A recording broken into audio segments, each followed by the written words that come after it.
जहाँ से हमने पिछले हफ्ते ख़त्म किया था वहीं से हम आज शुरू करेंगे। पिछले हफ्ते हम प्रेरितों के काम उसका दूसरे अध्याय में थे और मैं चाहूँगा हम सब निकाल लें प्रेरितों के काम उसका दूसरा अध्याय। और यहाँ पर पेंतिकुस्त का दिन आया था और सब लोग अन्य अन्य भाषा बोलने लगे। जो लोग बाहर थे उस कमरे के, उस उपरौठी कोठरी के अपर रूम के बाहर, वो अपने अपने देश की भाषा को सुन रहे थे और आश्चर्यचकित हो रहे थे। और जो लोग आश्चर्यचकित हो रहे थे वो कह रहे थे ये तो नई मदिरा के नशे में है। संसार का यही तरीका है, वो परमेश्वर के कामों को, परमेश्वर की आत्मा को, परमेश्वर के उपाय को, परमेश्वर के तरीके को समझ नहीं पाता। और उस जमाने में भी कुछ नया नहीं हो रहा था, ऐसा होता आया है, ऐसा होता रहेगा। और उस दिन भी ऐसा ही हुआ, ये लोग कहने लगे कि ये तो नई मदिरा के नशे में है। लेकिन वहां पर एक व्यक्ति है जिसका नाम पतरस है। जी हाँ, ये वही पतरस है जिसने अभी कुछ समय पहले ही यीशु मसीह का इनकार किया। पहले एक रात पहले उसने यीशु मसीह का बचाव किया और एक सोल्जर का कान काट दिया था। फिर उसके बाद कुछ घंटों बाद उसने यीशु मसीह का इनकार किया, बहुत ग्लानि महसूस कर रहा था। यीशु मसीह मुर्दों में जी उठा, पतरस से उसने बातें करी और यीशु मसीह ने उससे कुछ सवाल पूछे, उसने उसका जवाब दिया। और पतरस जो था उस समय के बाद से सारे अपोस्टल्स के साथ, सारे लोगों के साथ मिला रहा। और जैसा मैंने आपको पिछले हफ्तों में बताया था कि जब यीशु मसीह का स्वर्गारोहण हुआ था तो करीब करीब 500 लोग उस पहाड़ पे थे। और जब तक पेंतिकुस्त का दिन आया 120 लोग ही बचे थे, यानी 380 लोग बैकस्लाइड हो गए थे। Majority of the people backslided. और ये बैकस्लाइडिंग या बैकस्लिडन होना कोई नई बात नहीं है। यीशु मसीह के वचन में लिखा हुआ है कि उसने 70 चेले बनाए थे और 58 चले गए थे, क्योंकि वो कहने लगे ये कैसे कह सकता है कि इसका मांस खाओ और इसका लहू पियो। यीशु मसीह ऑफ कोर्स अपने मांस खाने की और अपने लहू पीने की बात नहीं कर रहा था, वो रिजेंबल कर रहा था, वो एक पिक्चराइजेशन दिखा रहा था। वो बता रहा था कि कैसे हम यीशु मसीह के शरीर में शामिल होते हैं, वो जीवन की रोटी है, और किस तरह से यीशु मसीह का लहू हमें छुटकारा देता है, चंगाई देता है और हमें पापों से आजाद करता है। उस सिग्निफाई करके बात कर रहा था। और वो लोग इसको नागवार उनको गुजरी और वो बैकस्लाइड होकर यीशु के पीछे नहीं चल रहे थे। और यहाँ पर 380 लोग हम देखते हैं कि वो लोग भी बैकस्लाइड हो गए और चले गए। मेजॉरिटी, आप देखिए मेजॉरिटी चली गई। बट देखिए, सारी संसार में जहां पे डेमोक्रेटिक गवर्नमेंट होती है वहां पर मेजॉरिटी की सरकार बनती है ना। लेकिन इसका मतलब ये नहीं कि परमेश्वर का वचन भी उस हिसाब से काम करता है। God's word is totally different. Bible ये तो बताती है कि ए छोटे झुंड मत डर, क्योंकि तेरे पिता को ये भाया है कि तुझे राज्य दे। So it doesn't matter. Bible बताती है 2 या 3 जहां पर जमा होते वहां पर मैं होता हूं। सो मेजॉरिटी के छोड़ के चले जाने से कोई फर्क नहीं पड़ता परमेश्वर के राज्य को। यीशु मसीह के एक भी आश्चर्य कर्म कम नहीं हुए, या एक भी बात वो बोलना चाहता था वो सब बोल पाया। ये 58 लोग चले गए, 380 लोग चले गए, इससे कोई मतलब नहीं था। जो जिस उद्देश्य से यीशु मसीह जमीन पर आया था उस उद्देश्य को यीशु मसीह ने पूरा किया। और एक व्यक्ति है जिसके विषय में आज मैं बताना चाहता हूं और उससे शुरुआत करूंगा। इसके आगे भी कुछ लोगों का जिक्र करूंगा। और मैं बताना चाहता हूं आज प्रेरितों काम उसका दूसरा अध्याय और उसका 14वां पद। ये सब हो चुका है, आत्मा से लोग भर चुके हैं, लोग इनके ऊपर इल्जाम लगा चुके हैं। अब ये पवित्र आत्मा से भर चुके हुए लोग हैं। और पतरस ने 14वें पद में कुछ कहा है। मैं चाहूंगा विकास भाई पहले हिंदी में पढ़े और फिर उसके बाद इंग्लिश में आपके लिए मैं पढ़ूंगा। जी। तब पतरस उन 11 के साथ खड़ा हुआ। आई बिलीव माइक्रोफोन ऑन है। नंबर 4 ऑन कर दें जल्दी से। और अगर आप लोगों को जो मुझे सुन रहे हैं, अगर आपको आवाज आ रही तो आप जरूर से थम्स अप बताएं और लिखें आई कैन हियर यू। और आप सबसे निवेदन करना चाहूंगा, जो भी मैं बोलता जा रहा हूं, अगर कोई बात आपको अच्छी लगती है तो उसको लिखें जरूर, ताकि जो लोग बाद में देखें वो उसको फॉलो कर सकें, समझ सकें। जी। और ऊंचे शब्द से कहने लगा। पतरस जो था उसने क्या किया, पहले फिर से पढ़े 14। तब पतरस उन 11 के साथ खड़ा हुआ। तब पतरस उन 11 के साथ खड़ा हुआ। साथ खड़ा होना बहुत जरूरी है। किसके साथ खड़े हो पतरस? तुम उन लोगों के साथ खड़े हो जो यीशु के साथ खड़े थे। These 11 stood, but Peter, Bible बताती है, but Peter taking his stand with the other 11. पतरस का नाम लिखा हुआ है। बाकी 11 लोगों के बारे में इस समय वो लोग स्पॉटलाइट में नहीं है। ऐसा लग रहा है वो बैकिंग क्वायर है और पतरस जो है वो लीड सिंगर है। लिखा हुआ, but Peter taking his stand with the other 11 raised his voice and declared to them. Hindi में पूरा सेंटेंस पढ़ दें, क्या लिखा हुआ है? और ऊंचे शब्द से कहने लगा। और ऊंचे शब्द से कहने लगा। आज का जो मेरा टॉपिक है वो ये है, taking a stand for God. परमेश्वर के लिए हमारा खड़ा होना, परमेश्वर के लिए हमें खड़े होना, ये परमेश्वर की बातों के लिए, परमेश्वर के वचन के लिए, परमेश्वर के लोगों के लिए खड़ा होना, आज का हमारा ये टॉपिक है, taking a stand for God. और आज इसी बात पर बात करेंगे। ये वही पतरस है जो डर गया था, ये वही पतरस है जिसने 3 बार इनकार किया था, यही वही पतरस है जो यीशु मसीह के सामने आना नहीं चाह रहा था। लेकिन आज जब पवित्र आत्मा से ये भर गया है, जब पवित्र आत्मा ने इन सब लोगों को छू लिया है, अन्य अन्य भाषा इन्होंने बोल ली है, और इन्होंने ऐसा एक्सपीरियंस आज तक नहीं किया था, यीशु मसीह के होते हुए भी ऐसा एक्सपीरियंस नहीं किया था, अब कर लिया है। अब पतरस के अंदर अब ऐसा लग रहा है कि बाकी सारे चेलों के अंदर ऐसा हियाव आ गया है। आज तक पतरस ने पब्लिक स्पीकिंग नहीं करी है, पतरस ने कभी भी लोगों को ऐसे खड़े होकर बड़ी जमात को बोला नहीं है, और यहां पर हजारों हजार लोग हैं, क्योंकि बाइबल बताती है, थोड़ी इसमें आप अपने घरों में पढ़िएगा बाद में चर्च खत्म होने के बाद, कि 3000 लोग उस दिन इस कलीसिया में जुड़ गए, पहली सदी की कलीसिया में जुड़ गए। 3000 people were joined in that service. जब ये पतरस ने खड़े होकर बोला, उसने क्या बोला इसके विषय में मैं कई बार प्रचार कर चुका हूं अपने चर्च में, और उसके विषय में नहीं बात करूंगा, लेकिन आज बात करना चाहता हूं पतरस का उन चेलों के साथ स्टैंड लेना। Taking a stand for God. Peter took a stand. Now Peter is full of the Holy Spirit. Peter has spoken in tongues. Peter has seen the signs, wonders and miracles. But now this confidence that Peter has is because of the Holy Spirit. कई बार हम भी confidently खुदा के लिए खड़े इसलिए नहीं हो पाते क्योंकि हमें पवित्र आत्मा ने भरा नहीं होता, हम पवित्र आत्मा से भरे नहीं होते। और जैसा पिछले हफ्ते मैंने आपको बताया, पवित्र आत्मा से भरने के कुछ स्टेप्स होते हैं। आप पिछले संडे के सर्मन को अगर आपने नहीं सुना तो आप सुन सकते हैं। कुछ स्टेप्स हैं जिसमें से एक धीरज है, जिसमें से ह्यूमिलिटी है, जिसमें से रुके रहना है, और ये सब चीजें बड़ी कठिन होती हैं। पतरस उसने वो सारे स्टेप्स को फॉलो किया है, और जब इसने स्टेप्स को फॉलो किया है तो ये खड़े होकर प्रचार कर रहा है। ये गवाही नहीं बता रहा, ये खड़े होकर प्रचार कर रहा है। और जब इसके आप प्रचार का तरीका देखेंगे तो आपको पता चलेगा कि पतरस लोगों के हृदय को छिदने वाला प्रचार कर रहा है। पतरस ने यहां पर बोला लोगों से कि तुमने यीशु मसीह को सूली पर चढ़ाया, और ऐसा कठोर प्रचार कर रहा है कि ऐसा लग रहा है कि पतरस को कहीं ये लोग पत्थरवा ना कर दें, और पतरस के साथ चेलों को और ये लोग मुश्किल में ना डाल दे पतरस। लेकिन पतरस didn't hold back anything, he gave his all. उसने अपनी जिंदगी का पहला ऐसा पब्लिक स्पीकिंग करी, but he did his best. जब मुझे याद आता है, जब मुझे एक होम मीटिंग में, कॉटेज मीटिंग में बोलना था, तो मैं पूरे हफ्ते परेशान था कि मैं क्या बोलूंगा, 10 मिनट 5 मिनट या जो भी व्हाटएवर टाइम जो मुझे मिला था।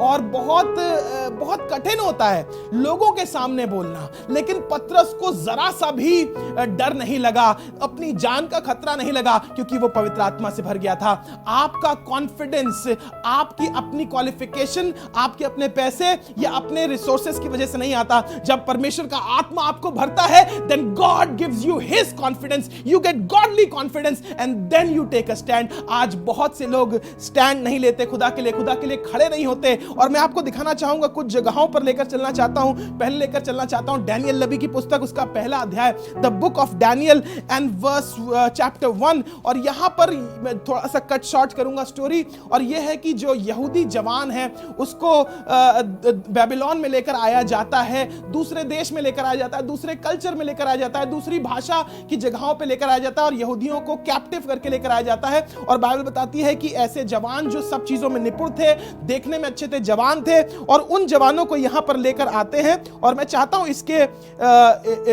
आप बाद की चीजों को पढ़ लीजिएगा, लेकिन पांचवें वर्ष से हम पढ़ेंगे। और इससे पहले कि 5वें वर्ष को पढ़े, मैं बताना चाहता हूं कि राजा ने सारे जवानों के लिए रहने का, कपड़ों का, और सबसे बेहतरीन चीज लिखी, उसने राजा ने खाने का इंतजाम किया था।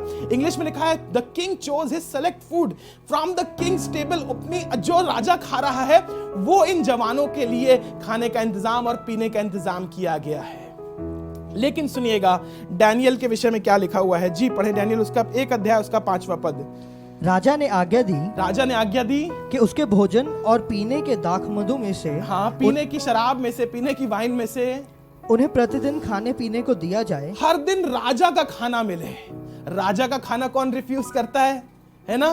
राजा आपको बुला रहा है चीफ मिनिस्टर आपको बुला रहा है, प्राइम मिनिस्टर आपको बुला रहे हैं और आप रिफ्यूज कर दें। सुनिएगा आगे क्या लिखा हुआ है। इस प्रकार 3 वर्ष तक उनका पालन पोषण होता रहे। 3 साल तक, पूरी ग्रेजुएशन हो रही है यहां पर। 3 साल तक उनका पालन पोषण राजा के घर से हो रहा है, राजा की मेज से हो रहा है। कौन इस अपॉर्चुनिटी को रिफ्यूज करेगा? लेकिन सुनिएगा आगे, तब उसके बाद वह राजा के सामने हाजिर किए जाएं। हाँ, और इंग्लिश में लिखा हुआ at the end they were to enter the king's personal service. राजा ने इन जवानों को, जो निपुण थे, जो देखने में अच्छे थे, जो काम में अपने सब प्रकार के अच्छे थे, उन जवानों को लेकर आए थे और 3 साल तक उनकी ट्रेनिंग होनी थी और सब कुछ राजा के द्वारा प्रोवाइडेड था। व्हाट अ ग्रेट 3 इयर्स ना, राजा के साथ खाना खाना। और फिर उसके बाद जब ये इनको पता है 3 साल जब खत्म हो जाएंगे, हम राजा के साथ at his personal service we will work for the king. लेकिन सुनिएगा इसके आगे लिखा हुआ है, उनमें यहूदा की संतान से चुने हुए दानियल, उनमें से यहूदा की संतान में से चुने हुए दानियल, हनन्याह, मिशाएल और अजर्या नामक यहूदी थे। हाँ, और ये जो हनन्याह, मिशाएल, ये सब हैं, इनका नाम है शद्रक, मेशक, अबेदनगो, जो इस जगह पर रख दिया गया है। जी, खोजों के प्रधान ने हाँ, उनके दूसरे नाम रखे। हाँ, अर्थात दानियल का नाम उसे अभी दूसरे नाम इसलिए रखे, जैसे बहुत से इंडियन जो लोग हैं उनको फॉरेनर नाम समझ में नहीं आते, तो उनको उन्होंने अपने देश के नाम रख लिए, उन्होंने जो उनको समझ में आते हैं, जिसको आसानी से वो बोल सकते हैं। जी, हनन्याह का शद्रक, ये आगे हटा दें, इसके आगे। परंतु दानियल ने अपने मन में ठान लिया, परंतु डैनियल ने अपने मन में ठान लिया था। To take a stand you have to decide in the heart. To take a stand in physicality, you have to take a stand in spirituality. इससे पहले कि आप अपने सब लोगों के सामने स्टैंड लें, अपने परिवार के सामने स्टैंड लें, अपने चर्च के सामने, लोगों, अपनी समाज के सामने, दुनिया के सामने स्टैंड लें, आपको अपने दिल के अंदर स्टैंड लेना है, ठान लेना है। Daniel made up his mind that he would not defile himself with the king's choice food and the wine which he drank. Daniel ने डिसाइड कर लिया, इससे मतलब नहीं है मेरे सारे दोस्त खा पी रहे हैं, इससे मतलब नहीं लोग क्या कर रहे हैं, इससे मतलब नहीं कि राजा ने खाना भेजा है, इससे मतलब नहीं राजा की चुनी हुई शराब है। मैंने तो अपने मन में ठान लिया, मैं इनके साथ शामिल नहीं होऊंगा। 3 साल का ऑफर इसने रिफ्यूज कर दिया। किसी भी पंजाबी से पूछ लीजिए, भाई 3 साल का यूके का वर्क परमिट मिल रहा है, कोई भी रिफ्यूज नहीं करेगा। अरे कोई इंडियन रिफ्यूज नहीं करेगा। अगर उसको 3 साल तक, अभी हमारे एक दोस्त गए हैं, इंग्लैंड गए हैं और एक बहुत जबरदस्त अपॉर्चुनिटी मिली है, नोबडी वुड रिफ्यूज, कोई रिफ्यूज नहीं करेगा। लेकिन डैनियल ने कहा, I will not defile this food, may not defile me but this drink may defile me. हो सकता है बहुत सी ऐसी बार हमारे पास चीजें होती हैं, हमारे से दोस्त होते हैं, सब जा रहे हैं घूमने, हम भी उनके साथ चले जाते हैं और हम अपना स्टैंड नहीं लेते। एक सच्ची घटना आपको बताना चाहता हूं। अमेरिका में ये घटना हुई। वहां पर बढ़ई करने का भी, बढ़ई जो होते हैं उनका कोर्स होता है। तो एक क्रिश्चियन लड़का, एक क्रिश्चियन जवान जो बढ़ई का काम सीखना चाहता था, वो बढ़ई के यूनिवर्सिटी या कॉलेज जा रहा था। तो उसके दोस्त ने बोला, अरे वहां तो पता है तुम्हें कितने नॉन क्रिश्चियन लोग हैं, वहां तो अविश्वासी लोग आते हैं, वहां तो बहुत पार्टीज होती है, वहां तो बहुत अपने तरह से लोग जीते हैं। कॉलेज जो मशहूर था बुरे बुरे कामों के लिए और वहां के स्टूडेंट लाइफ के लिए मशहूर था। तो वो कहने लगा, तो जब उनको पता चलेगा कि तुम क्रिश्चियन हो तो वो तो तुम्हारी हालत खराब कर देंगे, वो तो तुम्हारी ऐसी तैसी फेर देंगे। तो ये कहने लगा कि ठीक है, मैं जा रहा हूं, मैं कोशिश करूंगा कि मैं वहां पे रहूं। ये जवान लड़का, क्रिश्चियन लड़का वहां पर चला गया, पूरा 1 साल का कोर्स करा उसने, वापस आया तो इसके दोस्त ने पूछा कि आओ बताओ कैसा रहा तुम्हारा हालचाल, कैसा कटा तुम्हारा 1 साल। कहने लगा, मैंने किसी को पता ही नहीं चलने दिया कि मैं मसीह हूं। कई बार हम भी अपने नॉन क्रिश्चियन दोस्तों के सामने, ऐसे रिश्तेदारों के सामने, ऐसे लोगों के सामने हम छुपा लेते हैं ना कि हम मसीह हैं, कि हम विश्वासी हैं। हमारे चर्च में तो ढेर सारे अविश्वासी लोग हैं और बहुत से ऐसे अविश्वासी चले भी गए जो विश्वासी बने थे, लेकिन वो अपने बिरादरी हमारी क्या सोचेगी, हम शादियां करेंगे अपनी बिरादरी में, हम इन सब लोग, बहुत से लोग छोड़ के चले गए, ऐसे अमीर लोग छोड़ के चले गए। बट आपको पता है, they were not able to take a stand. वो अपना एक स्टैंड नहीं ले पाए कि अब हम यीशु मसीह के पीछे चलते हैं। इसका दोस्त इसकी शक्ल देख रहा था। जस्ट इमेजिन, एक मसीही कभी ऐसा हो ही नहीं सकता कि वो ऐसा करे कि वो किसी और को ना बताए कि मैं मसीही नहीं हूं। हालेलुया। यहां पर डैनियल ने डिसाइड किया कि मैंने सबको ये बता दिया, आई फॉलो गॉड, मैं परमेश्वर के पीछे चलता हूं, मैं परमेश्वर के पीछे चलता हूं और मैंने अपना स्टैंड ले लिया है। अब इसके दोस्त पूछेंगे, भाई तुम क्यों नहीं खा रहे हो हमारे साथ, भाई तुम क्यों नहीं पी रहे हो? अरे बेस्ट ऑफ द बेस्ट है, राजा ने दिया है। डैनियल ने पहले दिन से डिसाइड कर लिया, नहीं, उसने अपने बारे में अपनी पहचान को छुपाया नहीं। वो लोग कॉन्फिडेंस के साथ स्टैंड नहीं ले पाते जो अपनी पहचान को छुपाते हैं। He didn't hide his identity. He told it openly. राजा को पता चला होगा ये हमारा खाना क्यों नहीं खा रहा। राजा ने हो सकता है कोई आपत्ति जताई होगी, आगे आप पढ़ेंगे तो राजा ने अलाउ भी कर दिया उसको कि ठीक है तुम इनको साग पात दो, 10 दिन तक टेस्ट करो और 10 दिन बाद देखते हैं चेहरे किसके ज्यादा मुनव्वर होंगे। 10 दिन के बाद जब देखा गया सब लोगों के चेहरे को, तो डैनियल और उसके दोस्तों के चेहरे सब लोगों से ज्यादा मुनव्वर थे और चमक रहे थे। We have to take a stand. हमें एक स्टैंड लेना है। आगे पढ़ते जाएं भाई विकी इसके।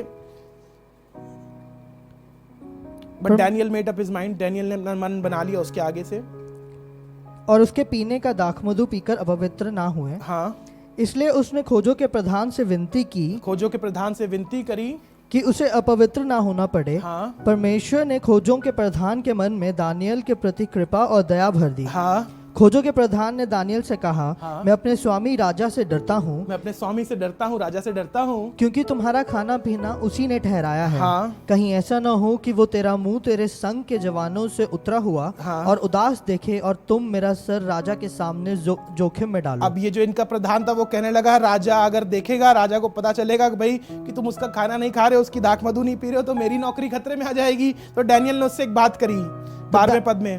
तब दानियल ने उस मुखिए से कहा, हाँ, जिसको खोजों के प्रधान ने दानियल, हनन्याह, मिशाएल और अजर्या के ऊपर देखभाल करने के लिए नियुक्त किया था, जी, मैं तुझसे विनती करता हूँ हाँ, कि अपने दासों को 10 दिन तक जांच, हमारे खाने पीने के लिए साग पात, हमारे खाने पीने के लिए साग पात और पीने के लिए पानी ही दिया जाए। वीगन हो गए ना आजकल लोग, बड़े वीगन हो रहे हैं, वेजिटेरियन हो रहे हैं लोग आजकल, है ना। वीगन कह रहा है हमें 10 दिन तक वीगन बने रहने दे जी।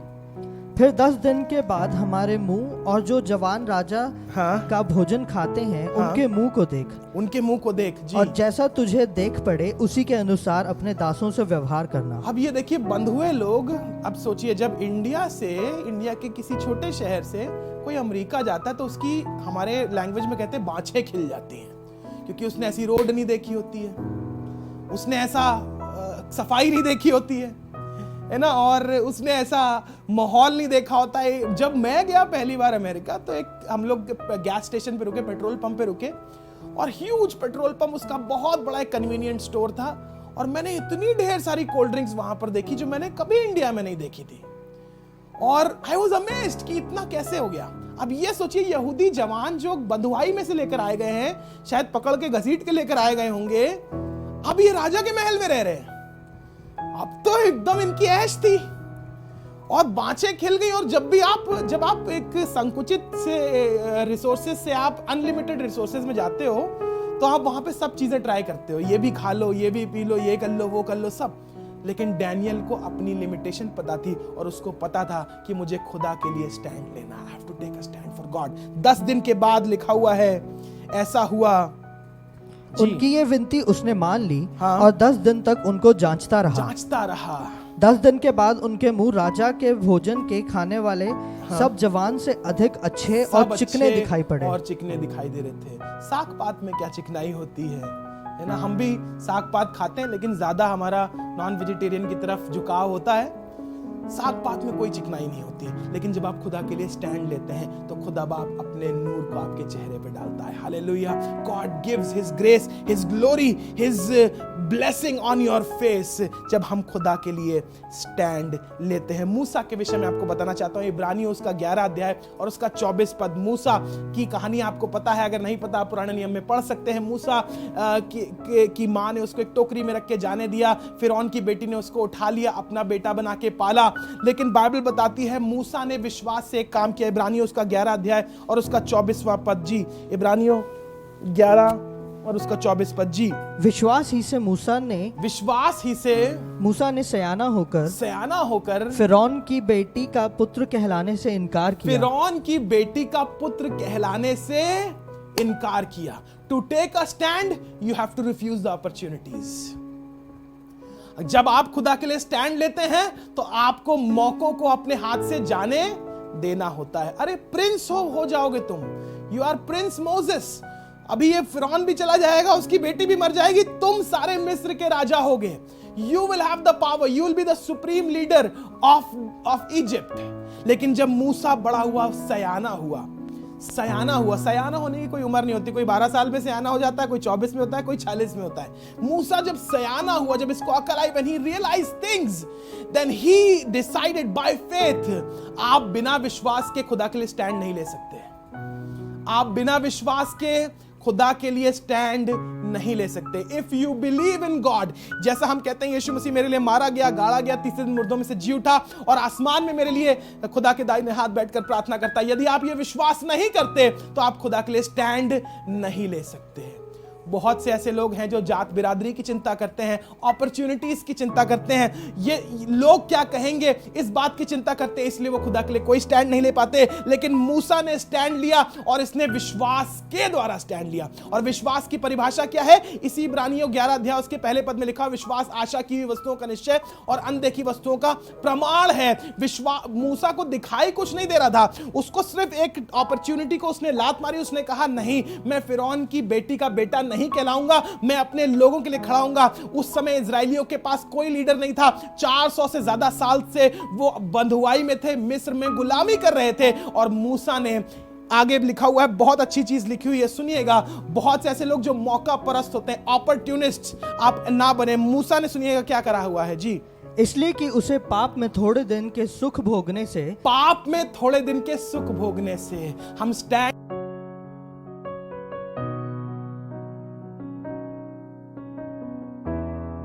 उसने पूरी जिंदगी राजा बनकर रहने को थोड़े दिन का सुख जाना। When it can only happen when you take a stand for God। ये तभी हो सकता है जब आप खुदा के लिए स्टैंड ले जी। परमेश्वर के लोगों के साथ दुख भोगना अधिक उत्तम लगा। दुख भोगना, जब आप स्टैंड लेते हैं ना खुदा के लिए, तो दुखों की लड़ी लग जाती है। वो प्रीचर्स, वो पास्टर्स, वो अपोस्टल्स, वो प्रॉफिट्स जो बताते हैं जब यीशु मसीह के पीछे आएंगे सब कुछ बदल जाएगा, सब अच्छा हो जाएगा, ये बिल्कुल गलत बात है। यीशु मसीह के पीछे आएंगे तो ढेर सारे लोग आपके विरोधी हो जाएंगे। यीशु के साथ चलेंगे तो शायद आपके दोस्त आपको छोड़ दें। जब आप यीशु के लिए स्टैंड लेंगे तो आपके साथ कोई उठना बैठना शायद बंद कर दें। लेकिन सुनिएगा आगे क्या लिखा हुआ है। उसने मसीह के कारण, उसने यीशु पिता के कारण जी निंदित होने को मिस्र के भंडार से बड़ा धन समझा। पिता के कारण निंदा कोई की ज्यादा वैल्यू करी, पिता के लिए निंदा की ज्यादा वैल्यू करी। आज बहुत से लोग, सारी दुनिया में लोग पैंडेमिक के शिकार हैं।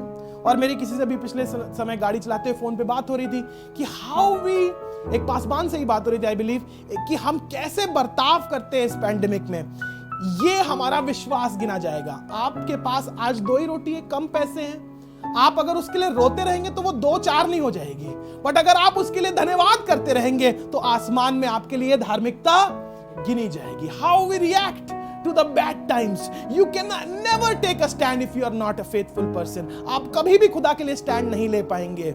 आप अपने सर्कल को जानिए, अपने सर्कल को एक समय देखिए कि मैं इन लोगों के साथ काम करता हूं, मैं इनके बीच में रहता हूं, ये मेरे दोस्त हैं, क्या ये मेरे विश्वास के बारे में जानते हैं? Do they know about my faith?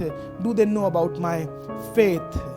लिखा हुआ है, considering the reproach of Christ greater riches than the treasures of the Egypt, for he was looking forward to the reward। जब आप स्टैंड नहीं लेते ना तो आपकी रिवॉर्ड वर्ल्डली हो जाता है, दुनिया में आपको रिवॉर्ड मिल जाता है। लेकिन जब आप खुदा के लिए स्टैंड लेते हैं तो आसमान में आपका अजर है। हिंदी में क्या लिखा हुआ है? क्योंकि उसकी आंखें फल पाने की ओर लगी रही थी। फल आने में समय लगता है और संसार के टेम्पररी प्लेजर्स को अगर हम उसकी तरफ नहीं देखते तो ही हम स्टैंड ले पाएंगे। मूसा के पास एक बड़ी अपॉर्चुनिटी थी। बहुत से लोग आज अपॉर्चुनिटी को ग्रैब कर लेते हैं, अरे ये उनको लगता है, और कई लोग ये सोचते हैं कि अरे इतनी अच्छी अपॉर्चुनिटी आ रही, हो सकता है खुदा की तरफ से आ रही हो। जी नहीं, हर अपॉर्चुनिटी खुदा की तरफ से नहीं आती। मूसा तो, उसकी माँ जब इसको पता चला होगा कि मेरा मूसा, इसकी बहन मरियम को पता चला होगा, हारून को पता चला होगा कि डिनाई कर रहा है राजकुमार बनने से, आगे राजा बन जाएगा, वो कह रहे होंगे अरे बेटा तुम कितने पागल हो, कितना खराब डिसीजन ले रहे हो, है ना। बहुत से ऐसे लोग जो आपकी अपॉर्चुनिटी जब आप डिनाई करेंगे, हो सकता है उनको लगेगा, क्योंकि वो संसार के लोग हैं, उनको संसार की तरीके से सोचना आता है, लेकिन मूसा को दिखाई दे रहा था आसमानी अजर, आसमानी फल दिखाई दे रहा था। He was taking a stand for God. Daniel, Shadrach, Meshach, Abednego, they were taking a stand for God. Shadrach, Meshach, Abednego को थोड़ा सा टच करना चाहता हूं। नबूकदनेस्सर राजा ने बड़ी मूर्ति खड़ी कराई और उसने बोला इसके आगे झुकना, नहीं झुके। इन्होंने आग के भट्टे में इसको डलवा दिया और 7 गुना धतकाया, but they took a stand for God. If you take a stand for God outside of your fire, जब सब कुछ सही चल रहा है, तब अगर आप खुदा के लिए स्टैंड लेंगे, then God will come and stand with you in the fire. खुदा बाप आपकी आग में आके खड़ा हो जाएगा। यीशु मसीह साक्षात नबूकदनेस्सर ने देखा कि चौथा पुरुष यहां पर आगे आए आग में, और चौथे पुरुष का स्वरूप परमेश्वर के पुत्र का सा था। मैंने अपने नोट्स में सबसे आखिरी में लिखा हुआ है, if you do not take a stand for God then you will fall for everything else. फिर से कहना चाहता हूं, if you do not take a stand for God you will fall for everything else. अगर हम खुदा के लिए नहीं खड़े होंगे तो हम दुनिया की सब छोटी बड़ी चीजों के लिए या छोटी बड़ी चीजों के सामने गिर जाएंगे। या तो आप खुदा के लिए खड़े हैं या आप संसार में गिर चुके हैं। There is no neutral zone, there is no demilitarized zone। यहाँ पर कोई भी ऐसा हिस्सा नहीं है कि जहाँ पर आप, जैसे यीशु मसीह ने बोला, एक व्यक्ति 2 स्वामियों की सेवा नहीं कर सकता, एक व्यक्ति 2 नाव में पैर नहीं रख सकता। उसी तरीके से आप खुदा के लिए स्टैंड लें और संसार की चीजों में भी लिप्त रहें, ये नहीं हो सकता। इन लोगों ने स्टैंड लिया, they took a stand for God। पतरस उस दिन उसने सोचा नहीं अब ये मुझे मार डालें तो मार डालें। आपको पता है पतरस के साथ क्या हुआ था? पतरस को उल्टी सलीब दी गई थी। But you know what, Peter is not scared of death anymore. अब उसको पवित्र आत्मा मिल गया है। मूसा के सामने बड़ी अपॉर्चुनिटी है, लेकिन मूसा को मालूम है कि ये अपॉर्चुनिटी मेरी कॉलिंग से बड़ी नहीं है। आपकी कॉलिंग जो खुदा बाप ने आपको करने के लिए बुलाया है, खुदा बाप के आप आराधक हैं, उसके सिर्फ गवाह हैं। शायद आप चर्च में पास्टर नहीं, शायद आपकी कोई पोजीशन नहीं, but you are a Christian, that is your stand. Daniel ने डिसाइड किया, मैं राजा मुझे ऑफर तो कर रहा है, बहुत से ऑफर्स अपॉर्चुनिटीज आते हैं, हम इन सब लोगों को देख रहे हैं, ये सब दुनिया के लोग कुछ और कर सकते थे। पतरस कुछ और कर सकता था, मूसा कुछ और कर सकता था, Daniel, Shadrach, Meshach, Abednego pressure से पीयर प्रेशर से सकम कर सकते थे, वो झुक सकते थे, लेकिन ये नहीं झुके। They took a stand for God, then God took a stand for them. अगर आप चाहते हैं खुदा आपके लिए खड़ा हो, आप खुदा के लिए खड़े हो। हालेलुया। यही तो लिखा हुआ है, अंत के दिन, क़यामत के दिन में क्या होगा, यही तो पूछा जाएगा ना, कौन कौन खुदा के लिए खड़ा हुआ। यही इसी से हमारा जजमेंट होगा। Who stood up for God, कौन जब मौका आया, कौन जब ऐसी अपॉर्चुनिटी आई, अपने दोस्तों के सामने, अपने रिश्तेदारों के सामने, बिरादरी के सामने, किसने खुदा के लिए स्टैंड लिया। मेरे चर्च में ऐसे बहुत से लोग हैं जिन्होंने खुदा के लिए स्टैंड लिया। मैं आपको बताना चाहता हूं, आपका बहुत बड़ा अजर है। जो खुदा के लिए खड़े होते हैं वो दुनिया के किसी चीज के सामने गिरते नहीं, और जो खुदा के लिए नहीं खड़े होते वो दुनिया की हर चीज के सामने गिर जाते हैं। आइए दुआ करें, अपने सरों को झुकाएं, आंखों को बंद करें। और इस समय मैं उन लोगों से बात कर रहा हूं जिन्होंने अपनी आइडेंटिटी को छुपाया है, जो लोग अपने आप को मसीह बताने से शर्माते हैं, उनसे बात कर रहा हूं। उनके लिए वचन है, take a stand for God, खड़े हुई है। Take a stand for what is right. जो यीशु मसीह का वचन है उसके लिए खड़े हुई है, उसके लिए स्टैंड लीजिए। यीशु मसीह के तौर तरीकों के लिए खड़े रहिए।